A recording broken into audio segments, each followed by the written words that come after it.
Foreclosures. So it is now starting. There's a perfect storm, in my opinion, that's brewing across the market. And whether you are in Vegas or whether you are in Chicago, there's a perfect storm that is brewing, right? And we're starting to see it. Usually what happens, even during the recession in 2007, 2008, the place that got hit first wasn't even Detroit, because Detroit was the recipient of a lot of layoffs. But when you started to see what was going on with the housing crisis, even when I flew out to Vegas in 2008, later on in 2008, 2009, the first place that really started to go under was Vegas. Think about it, right? One of the reasons why I do not invest in airlines or anything hospitality related. I will not invest in hotels as far as like a Marriott property or their stock. I won't invest in any publicly traded company related to airline stocks or whatever like that, because they're so volatile. They're so volatile, meaning that the first thing that happens when people want to start cutting back, or whenever they go through something or a recession or anything like that, the first thing that they cut out, or the first thing that happens, is leisure goes out the door. Don't matter whether it was the 9/11 attacks, the recession, the pandemic, when nobody could travel, complete cities shut down. Tourism areas or anything related to tourism suffers the most. First thing out the door. All right, well, we're going to cut back. We're not going on a vacation. All right, well, I guess I got to cut that flight out. Oh, we need to tighten up our belts, whatever, so on and so forth. You're going to keep buying food. You're going to keep paying your mortgage. If you can, you may even try to keep your car. But the first thing that you cut out is tourism. And so if you really want to get a pulse on anything that's going on in any particular industry to understand exactly what's going on in your economy, you have to first look at where people are spending money or where they're not spending money. And now that this moratorium is now coming under attack, right? I had a conversation about what was going on in Atlanta. I had a conversation about what was going over in Phoenix, right? More than 12,000 people at one time is already under moratorium, and they're getting evicted as we speak. But we're talking about a perfect storm. And when you talk about a perfect storm, you talk about multiple different factors, right? Property taxes is out of control. Interest rates, in order to try to tamp down inflation, because it's largely one of the only things that the federal government has as its disposal legally in order to ensure that inflation don't continue to go up. So you have to suffer pain, right? And they already have projected, and I've been talking about this for years now, that we were going to have some gnashing at the teeth, and there's some people that's going to have to suffer, but they wanted to put in that temporary control in order to make you feel comfortable and feel safe to then continue to keep the economy going and everything stimulated, right? And so the perfect storm is you got inflation at an all-time high. Still, they still trying to work on it and tamp it down. Interest rates are significantly higher than they were. Also, moratorium ends, so it's a lot of people that's going to be evicted. You're also competing against institutional investors that's trying to build as much housing as they can. You got the migrant crisis coming in, and they're going to continue to lower what it costs in order for you to continue to do business, because they're going to be taking a lot of these jobs. Foreclosures are going to be going out of control, and people are reluctant to also sell their homes, because if they sell their homes, then they're going to have to buy another home at a much higher interest rate, which does not even incentivize them to take the value out of their home. You don't even want to get a HELOC, a home equity line of credit, because the interest rate is going to be too high. You can't even extract the value out of your home in order to reinvest in something else, because now you're going to be paying an egregious amount more for the interest rates in order to substantiate that loan or invest in something else. You're going to have to beat the rate that you have to pay in order to get that loan back. It's going to either have to be quick money or it's going to have to be no money. These flippers suffering. Hard money loans killing you. If you can't get these properties moved immediately and you don't understand the real estate market, you absolutely suffering. Wholesalers not getting no bag. People that are losing their homes, they just stand in it and they just losing it, hoping that they can keep and hold on to it, and that for somebody that's going to come and save them, because they can't really afford to move. Homelessness, out of control. Evictions, crazy. Everybody is going to suffer except for those that have. It's going to be a much wider gap, which is one of the reasons I've been telling you for years, all the time. Hey, listen, lower your lifestyle, move differently, do this. I'm not telling you this so you can save your home. If you already in that position and you're running up the bag, you're not worried about losing your home, right? You already are in a position of power. I told y'all that so that y'all can be in a position to take advantage of when the perfect storm hit, because that's when the rich get richer and the poor get poorer. I'm not telling you to do it for survival reasons. I'm telling you to do it so that you can live in an abundance. Somebody is going to profit off of people suffering. The perfect storm is a perfect opportunity to widen the gap between those that have and those that don't. But let's get into the story. Anyone who owned a home during the 2007 housing crisis remembers how scary it was back then, with so many families losing their homes to foreclosure. And now housing analysts are starting to see a foreclosure uptick again. And unfortunately, Las Vegas is at the tip of that financial spear. News 3's Steve Wolford joins us live from downtown Las Vegas with a closer look at this concerning trend and what that means for homeowners across the valley. Yeah, that's right, you guys. First, though, let's make an important note. The situation that we're seeing right now is not even close to what we saw during the Great Recession with the foreclosure crisis back then. That said, some new data from Atom Data does make you take notice, especially when you see where Las Vegas and Nevada land on their list. There's definitely been an uptick in foreclosures in Las Vegas, pre-foreclosures specifically. Veteran real estate broker Kristen Riffle says she's seeing it. People aren't making their mortgage payments due to numerous factors, the economy, inflation, all the things you can imagine. And according to AtomData.com, which analyzes real estate market data from around the U.S., about 1 in every 2,200 homes in Nevada is now in foreclosure, higher. Surprise! Nevada and Illinois is at the top of the list. Surprise! And what happens when then homes go into foreclosure? What happens when homes go into foreclosure? That means the banks then profit off the equity that's then built into that home, especially considering that you've already been paying interest on that home. And then they resell it to people that then capitalize off of that home when they never had access into that market in particular in the first place. Remember when I did the report on Zillow last year and I was telling y'all how it is that they was absolutely suffering, or Trulia? Was it Zillow or Trulia? I think it was Zillow. Nevada, number 1. Illinois, right behind them. 1 out of every 2,200 people are getting foreclosed on, pre-foreclosure or foreclosed on, meaning that they're losing their home. Somebody in the chat asked the question, they said, Anton, what does it mean to be a homeowner in America? It means that you get to rent it from the city for an extended period of time as long as you pay your property taxes, and you also can pay your mortgage to make sure that you then jump into the gamification of credit in order to make sure that you make us richer over at the banks. That's what it means. It means that you can keep the economy the stimulus in the economy continues to run, because all of the home repairs require for you to continue to do maintenance on the home that then require you to continue to put other people to work.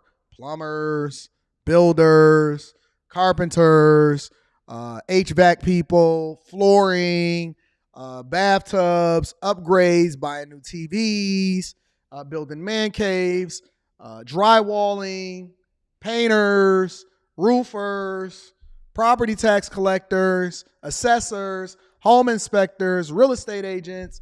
You basically keeping an entire economy rolling as long as you become what they want to call a quote unquote homeowner. And you still got to pay the property taxes for the rest of your life. And if you can't afford the property taxes, then we will make sure that they get paid for you, and you will lose your home that way. Than any other state in the nation.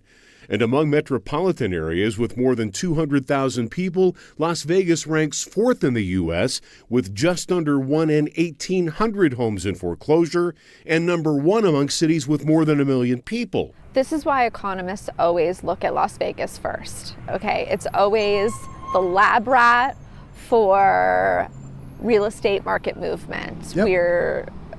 Because Las Vegas has no real economy built off of anything outside of tourism.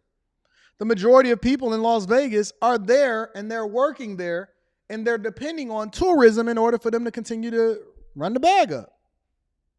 Think about it. In New York, we got the financial markets.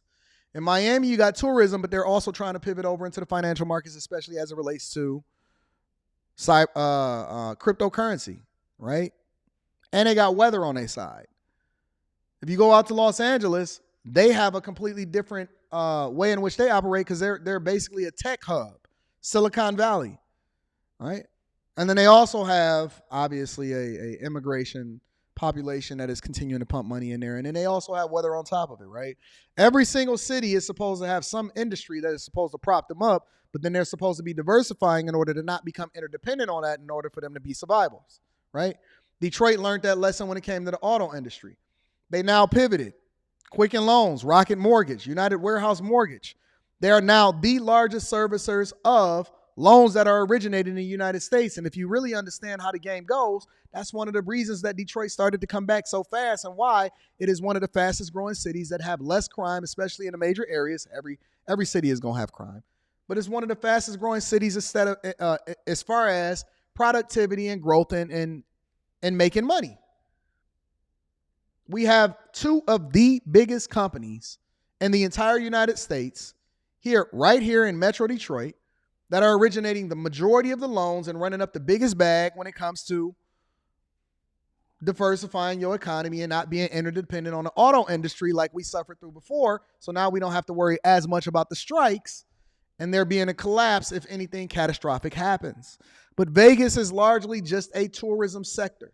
It can be beneficial, but it can also be very, very bad for you as a result of it. And so they're the ones that are going to suffer first and the most as a result if you start to see foreclosures or evictions across the board. It's going to happen in Vegas first because that's the first thing that people cut out whenever they need to make an adjustment. Always the first one, so everybody's got their eyes on us to see what happens. So how bad could it get? Well, probably not that bad at all, because economists and real estate professionals saw this coming. We're coming off a prolonged period of time when mortgages weren't being paid because of moratoriums through the pandemic, especially in Las Vegas, where so many people lost their jobs when tourism crashed during the lockdown. As soon as it was okay to foreclose, that process started for a large number of homes. I don't think it's a sign that we're in any kind of big trouble here in Southern Nevada. It's just an imbalance that has to get taken care of. But overall, the housing market, I don't think is going to be dramatically impacted by this. That's because, according to economist Mike Pequeen, we still don't have enough inventory, even though more buyers are discouraged by high interest rates. So basically what they're telling you is that there's still going to be haves and have-nots, and it's not going to be as bad because you're not going to see a lot of vacancies, because there's a lot of people that are going to take advantage of and snap up these homes, even though there's a lot of people in foreclosure. And it's going to continue to grow, which is going to be the divide between the haves and the have-nots that I keep warning you guys about. At some point, you're going to have to grow up. At some point, you're going to have to grow up. If you ever want to get to a different space in your life, or you ever want to become wealthy, or you ever want to become more successful, or you ever want to grow, it's going to have to come at the hands of making a sacrifice. And the sacrifice is you cannot keep trying to keep up with the Joneses. You have to prepare yourself for the opportunities, because success is when opportunity meets preparation. Shout out to Ms. Gatlin, my vice principal back at Cass Tech in high school. And so even though there's going to be a lot of foreclosures, there's going to be a perception that there's no recession, because we're going to be looking at the data overall and that, oh man, there are no vacancies and there's still home buying going on and so on and so forth. But in reality, the recession is based off of the idea that the middle class don't have enough money to be able to survive. Recession has nothing to do with vacancies. Recession has nothing to do with the housing market. Recession has nothing to do with evictions. Recession has nothing to do with repossessions. Recession has everything to do with your ability to continue to pour into a system that is set up to keep you poor by gamifying what life is supposed to be like for you, so that you can try to prove yourself to people that have no interest in seeing you successful. That is what a recession truly is. It's keeping you in a rat race, keeping you on a hamster wheel, keeping you doing things that's not in your best interest, selling you on the idea that you're supposed to subject yourself to something that's not best for you, continuing to have you sell out or sell a narrative over to other people of what you think home ownership is, and you have no clue whatsoever. And the biggest way for them to do it is to keep you distracted with things that you don't even really pay attention to, that has no value and is not going to have no inherent value in your life. And I'm sitting here talking to you about this right now. Got roughly over 2,000 people watching this, probably significantly more because some of y'all is watching it with somebody else as a result of it. Y'all not just listening to this by yourself. Y'all listening to it with all of your friends and your family. And you know what you're going to do? The same thing you did yesterday and the year before and the year before that. You know why? Because you just can't go without that Charger and that Challenger and that Hellcat. And them hoes, you got to pull up on them hoes. You know what I'm saying? And they got to see that little logo on the side of your car. You got to stun on these hoes. Man, if I don't get a chain, I've been wanting a chain my whole life. It got to be iced out, bust down. And you can't make the sacrifice long enough to do the thing that's in your own best interest. Because you got to make sure that you're not living in your mama's basement, man. If I go and talk to this girl and I tell her I'm in my mama's basement, so you prepare your whole life. You spend an egregious amount of money just to get yourself prepared for a bunch of hoes that was going to pick and choose who they was going to bust it down to anyway.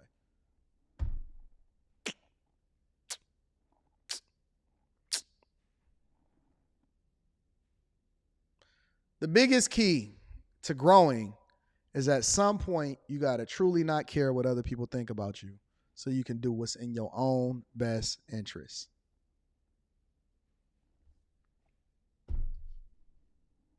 You think them hoes is going anywhere? Let me tell you something. I'm 41 years old.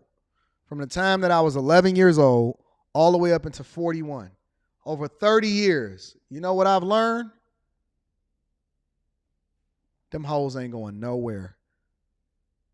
They was still there at 11 and they here at 41. Same batch, different city, no new mindset, still willing to bust it down. Shout out to my DMs. Just a different way of being able to communicate it. The game is the game. It ain't changed. You ain't missing out on nothing. Stop chasing them. They ain't going nowhere. They gonna still be there. I promise you. There will be no shortage of women. You are not missing out on anything but the devil in your own best interest. I promise you. It ain't going nowhere. As a 41-year-old man, more get thrown than ever before, and I'm married as hell. Make that make sense. Make that make sense. I promise you. Ain't going nowhere.